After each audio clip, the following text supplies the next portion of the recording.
Good morning, students of BA second year. Our next chapter is Universal Declaration of Human Rights, written by Lee Levin, है ना. It's a very good chapter. देखो, Universal Declaration of Human Rights, है ना.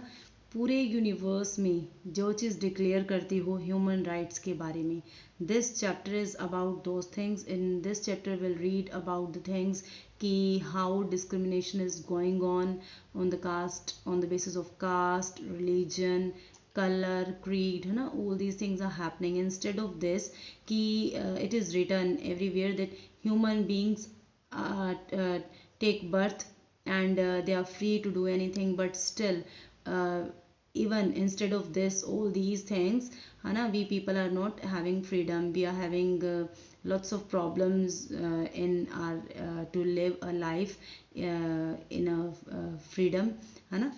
So we are going to read this chapter. इसमें देखिए ये chapter में क्या है. दे आर टॉकिंग अबाउट कि जो जितने भी ह्यूमन बीइंग्स हैं, है ना, जब वो बर्थ लेते हैं तो डिग्निटी और राइट्स के साथ लेते हैं. हर पर्सन को दुनिया में आने का हक है. लेकिन जो मॉरल क्लेम्स हैं, है ना, वो अपने साथ में लेके आते हैं, फिर भी उनसे वो चीज़ें ले ली जाती हैं. As we know this thing, तभी हम कोर्ट में जाते हैं ना. Every day we are listening कि किसी को ये चीज़ का हक नहीं मिला, किसी को उस चीज़ का हक नहीं मिला. तो that's why the problems are arising. जो भी क्लेम्स हैं वो लीगली उनको लिखे भी हुए हैं एक डॉक्यूमेंट में कि everyone can enjoy these rights, but still there are number of problems. जो वैल्यू है डिग्निटी की, इक्वालिटी की, वो सारी ह्यूमन रेस में धीरे धीरे वो डिमिनिश हो रही है ना. हर बंदे को अपने कल्चर में, अपनी सिविलाइजेशन में, रिलीजन में, फिलोसफिकल ट्रेडिशन में ये सारी चीज़ें मिलती हैं, लेकिन still they are facing lots of problems. जो ह्यूमन लाइफ है और ह्यूमन डिग्निटी है, अगर हम हिस्ट्री में देखें तो इसे डिसरिगार्ड बहुत टाइम से किया जा रहा है ना. इसको जो लोग हैं उनको proper respect they are not getting according to that declaration of human rights. Discrimination जो है कॉन्टिन्यू है और ड्यू टू इग्नोरेंस, प्रेजुडाइज, है ना, या फिर हम कह सकते हैं कुछ लोगों की पावर के कारण जो अदर पीपल हैं.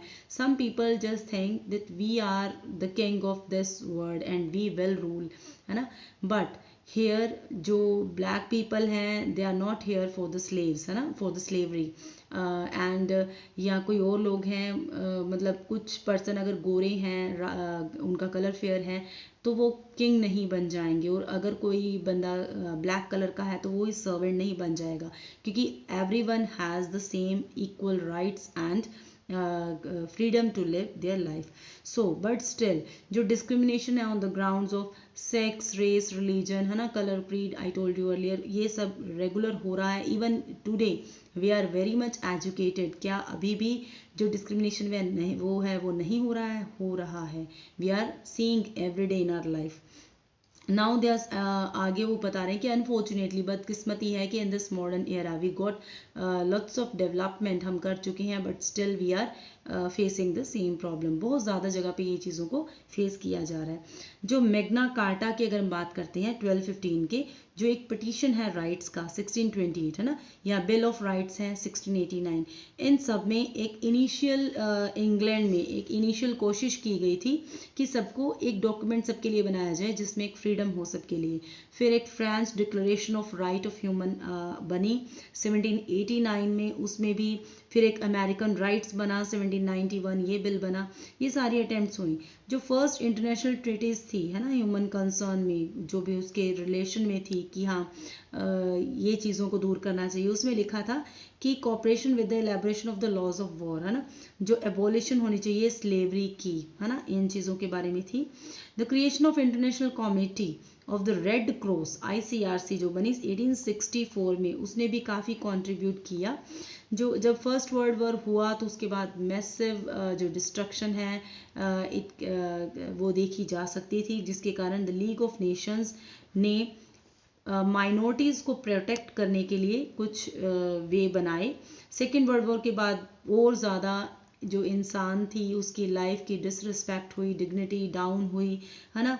तो धीरे धीरे जो बहुत सारी चीज़ें सामने आई. On 10 December 1948, the Central Assembly adopted the Universal Declaration of Human Rights, क्योंकि पीछे जितने भी वॉर हुए उनमें सिर्फ डिस्ट्रक्शन हुई. Since the end of the First World War, it was being felt that the government alone could not safeguard human rights. ये बात कही गई कि जो कंट्रीज की गवर्नमेंट है वो ह्यूमन राइट्स को सेफ नहीं कर पा रही है, इसलिए एक इंटरनेशनल गारंटी की ज़रूरत है. ऑल्दो जो लीग ऑफ नेशन था वो मैंडेट था, है ना, उसने created after the first world war जो बनाया गया था, did not mention human rights को मेंशन ही नहीं किया. The league try to undertake the protection, उन्होंने कोशिश की कि ह्यूमन की प्रोटेक्शन, जो इंटर माइनॉरिटीज़ हैं उनकी प्रोटेक्शन की जाए, लेकिन स्टिल हाइवर कब लगता है, जब हम पहले सेंटेंस से अगला सेंटेंस बोल रहे हैं उसमें क्या है, कंट्रास्ट है. लेकिन it concern were the limited, जो कुछ लोगों की प्रोटेक्शन के लिए था ये, और कुछ सिर्फ कुछ कंट्रीज में ही रह गया जो लीग ऑफ नेशन था. The totalitarian regime of 1920 and 30, वो सब वहाँ पे ह्यूमन राइट्स वायलेट हो रहे थे. इवन अगर हम आज भी देखें तो बहुत सारे राइट्स हैं जो कि हमें मिलने चाहिए, लेकिन वो डेली अगर हम देखें कोर्ट में आप जाके केसेस देखोगे तो यू विल सी कि हाउ दे आर वायलेट, उनको वायलेट किया जा रहा है. नोबडी इज एक्सेप्टिंग कि these are the rights of these people. Then charter state, एक चार्टर एक्ट आया. चार्टर ने स्टेट किया कि aim of the United Nation is to promote encouragement respect for the human rights, fundamental freedom. देखो freedom तो सबके लिए है, फंडामेंटल लॉ है, विदाउट एनी डिस्क्रिमिनेशन. लेकिन द प्रोविजंस थे जो चार्टर एक्ट में, उसमें भी जो इंटरनेशनल लॉ था उसमें भी कहीं भी अच्छे से उस डॉक्यूमेंट को बाइंड नहीं किया हुआ था. All United nation member state must fulfil in good faith and obligation that have accepted under the charter the united nation.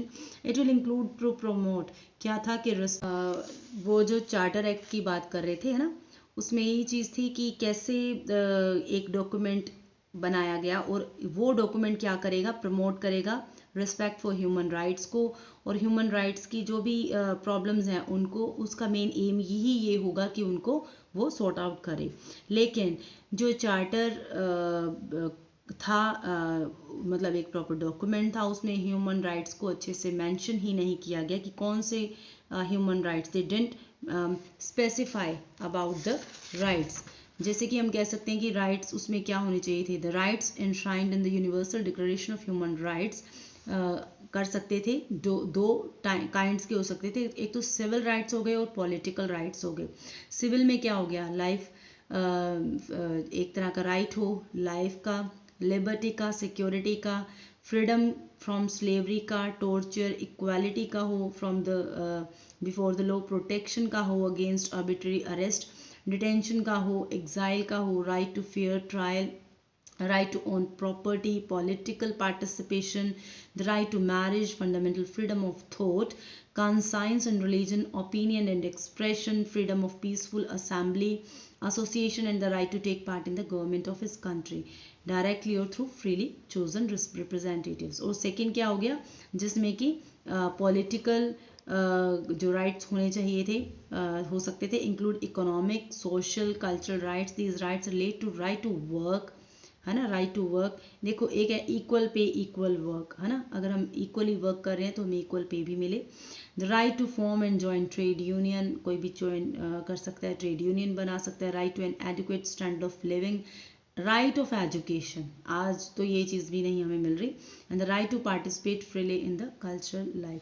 Means the thing is कि अगर हम अपने कॉन्स्टिट्यूशन में भी देखें तो उसमें भी अगर आप उसे ध्यान से पढ़ें तो उसमें बहुत सारे लॉज, राइट्स ऐसे लिखे हुए हैं जो कि we people are not enjoying those rights, क्योंकि government has the ability to modify all the things. When you go over there to ask about your rights, they will tell you कि this right is, you are not enjoying this right because of this thing, है ना, और मतलब they are having lots of things. ये जो भी है ना, एक घुमा फिरा के जो चीज़ें बनी होती हैं उन चीज़ों में आपको उलझा लेते हैं. And at last what you feel कि these rights are not for us, but actually these rights are for us.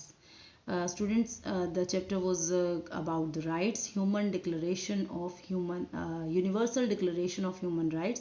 And इसमें हमें सिर्फ राइट्स के बारे में बताया गया है. जो भी हम देख रहे हैं, ब्रिटिश रूल आया, देन अफ्रीकन पीपल हैं उनको ब्लैक पीपल बना के, है ना, अमेरिकन ने काफ़ी टाइम तक स्लेव्स बना के रखा. मतलब nobody has the right to make other person slave. And that person becomes king. This is not the right thing. यहाँ पे जो चल रहा है उसे चलाया जा रहा है. The thing is कि power, political powers are there, और जिनके पास politically who are powerful, they are dominating the other persons. So thank you. Hope you got the chapter, you understood it, and if you feel any problem, you can message me. Okay, thank you.